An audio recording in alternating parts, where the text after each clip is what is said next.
Bab 13. Move on. Semakin aku berpikir, ingatan di masa lalu satu persatu kembali. Seperti sebuah permainan teka-teki yang aku kumpulkan. Kini pertanyaanku terjawab dengan sendirinya. Perasaan sedih yang dulu aku rasakan timbul kembali. Olivia memang bukan anak kandungku. Waktu aku melahirkan bayiku dulu, bayi perempuanku meninggal karena paru-parunya bermasalah. Saat itu aku terpukul.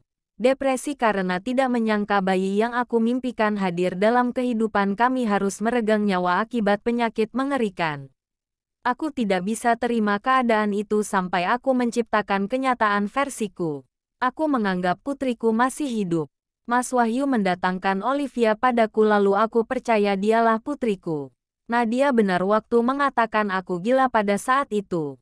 Luka yang dulu tertanam dalam hatiku kini menginfeksi bagian lainnya. Kepalaku benar-benar terasa akan pecah membayangkan memori kehilangan bayiku. Sekarang aku mengandung untuk kedua kali. Aku takut melakukan kesalahan yang sama.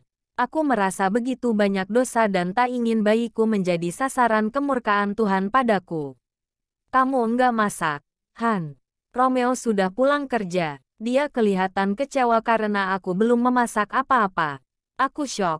Tak bisa berbuat sesuatu. Masalah yang aku hadapi terlalu berat sampai lupa kalau aku punya suami yang harus aku layani kebutuhannya. Maafkan Hana ya, Mas. Keadaan Hana kurang memungkinkan. Hana lupa masak. Sekuat tenaga aku bicara. Aku tahan sesak di dadaku. Aku tak akan berbagi luka dengan Romeo. Aku sudah banyak merepotkan dia. Aku berpikir bahwa aku tidak seharusnya menambah bebannya. Memangnya kamu kenapa? Bukannya seharian kamu cuma di rumah? Romeo bertanya ketus. Aku diam. Membiarkan keluh kesahnya sebagai suami terungkapkan. Romeo pergi ke dapur dan membuat makan malamnya sendiri. Lama-lama aku kasihan lihat dia berusaha sendiri.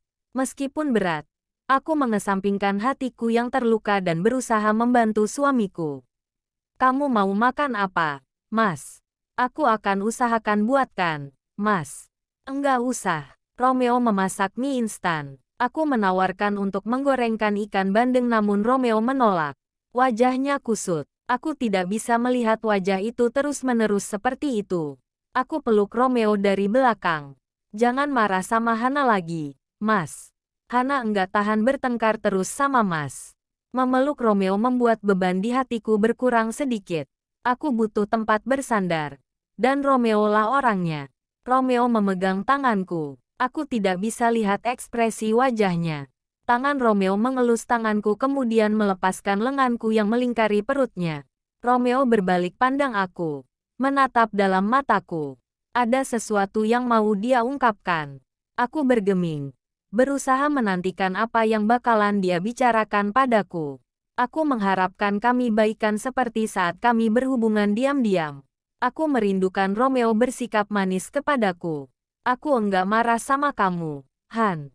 Aku hanya berpikir bahwa kesalahan terbesar kita adalah menikah.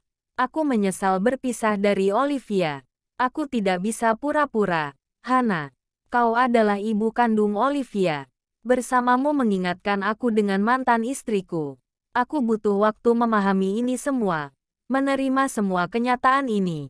Aku harap kamu mengerti. Ya, aku mengerti. Romeo belum siap menerima diriku. Dia juga belum tahu bahwa Olivia bukan putri kandungku. Bahwa wajah kami sama sekali tidak punya kemiripan. Anna Frank berkata, orang mati menerima lebih banyak bunga daripada orang hidup. Karena penyesalan lebih kuat daripada rasa syukur. Secara harfiah Olivia masih hidup. Namun kata-kata Anna Frank membuatku berpikir bahwa penyesalan itu lebih berkuasa dari apapun. Lihatlah. Dulu Romeo dan Olivia selalu bertengkar saat bersama namun apa yang terjadi setelah mereka pisah? Romeo ingin mendapatkan kembali apa yang lepas dari hidupnya. Aku meninggalkan Romeo. Masuk ke kamar dan berbaring seiring pikiranku berlayar di masa lalu. Rasanya berat menghadapi kenyataan bahwa Olivia bukanlah anak kandungku. Aku berusaha tidur tetapi mataku tak bisa terpejam. Aku terjaga sepanjang malam. Waktu aku buat sarapan di pagi hari, Romeo menegur mataku yang kelihatan lelah. Dia tidak tahu seperti apa aku semalam sebab kami masih pisah ranjang. Aku tidak bisa tidur. Aku berkata jujur. Aku tidak punya ide berbohong. Romeo tidak bertanya lebih lanjut seakan kesehatanku tidaklah penting. Jujur saja itu menyakitkan. Aku menahan rasa sakit itu sebab ku tahu luka hatiku adalah karma atas luka yang kuberikan ke Olivia. Dunia terbalik saat seharusnya mereka berada di posisi semula. Memikirkan semua permasalahan dalam hidupku. Aku mengalami pendarahan pertama. Kelihatannya tidak parah namun aku tetap merasa cemas. Aku temui Dokter Stefan pagi ini.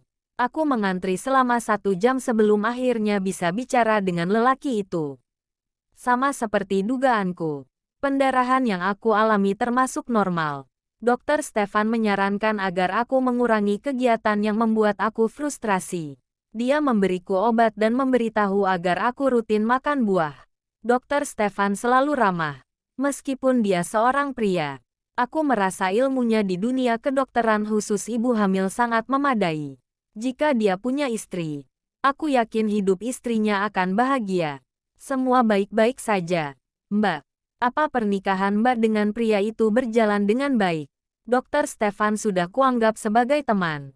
Aku menceritakan beberapa hal yang berubah dalam hidupku seperti menikah dengan Romeo. Aku berterima kasih padanya sebab dia pernah memberikan aku solusi saat aku tengah terpuruk.